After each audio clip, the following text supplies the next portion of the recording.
नाज़िन वारिसॾिनो माछी जे क़दीमी ॻोठ वसायो भुट्टो में गुज़रियल केतिरे ॾींहं सालनि खां पीअण जे पाणी जो बहिरान शिदत अख़्तियार करे वियो आहे, जे सबबि रहवासी केतिराई मील परे खां मिठो पाणी भरे अचण लाइ दरबदर थी रहिया आहिनि। उन हवाले सां ॾिसूं था मोहम्मद बख्श बोज़दार जी ही रिपोर्ट। वारिसॾिनो माछी भरिसां यूसी बोसड़ जे 3000 खां मथे आबादी रखंदड़ क़दीमी ॻोठ वसायो भुट्टो जा रहवासी गुज़रियल केतिरनि ई सालनि खां पीअण जे मिठे पाणीअ खां महरूम बणियल। वसायो भुट्टो में किरोड़नि जी लागत सां लॻल फिल्टर प्लांट, वाटर सप्लाई स्कीमूं नाकारा बणियल। ॻोठाणा वसायो भुट्टो खां 5 किलोमीटर परे पीर मुसाफ़िर खां पीअण लाइ पाणी भरण ते मजबूर। उन मौक़े ते ॻोठाणनि मेहरान टीवी सां ॻाल्हाईंदे चयो त पंहिंजे वॾा बाला ऑफिसरनि खे गुज़ारिश था कयूं त बराए महिरबानी करे वसायो भुट्टे में जेको पाणी जी तमामु खोट आहे, तमामु किलत आहे, जंहिंजे करे असांजा ॻोठाणा हितां सवनि खां हज़ारनि जी तादाद में हितां लॾ पलाण करे शहर जे पासे वठनि। जीअं असां हिते वेठा आहियूं, तमामु असांखे पाणी जी तमामु खोट आहे, तमामु ज़रूरत आहे पाणी जी।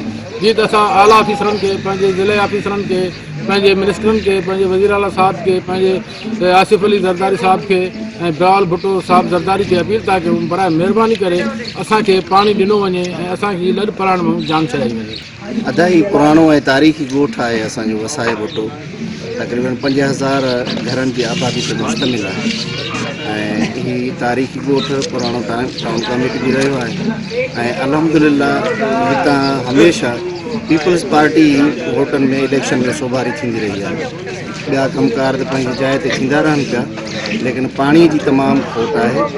पाणी जो मसइलो हींअर ताईं उअं ई जो उअं ई आहे, हल कोन थियो आहे। हिकु ॿ दफ़ा फिल्टर प्लांट या पाइप लाइन विछाई वई, लेकिन उन्हनि मां बि को बि लाभ हासिलु कोन थी सघियो आहे ऐं उहे नाकारा बणियल आहिनि।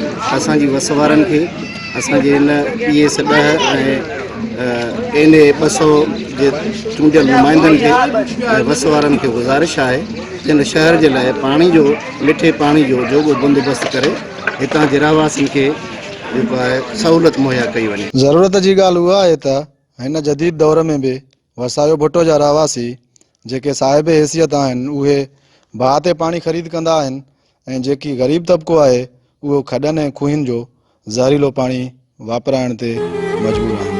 कैमरामैन इमदाद बोज़दार सां गॾु मोहम्मद बख्श बोज़दार, मेहरान टीवी न्यूज़, वारिसॾिनो माछी।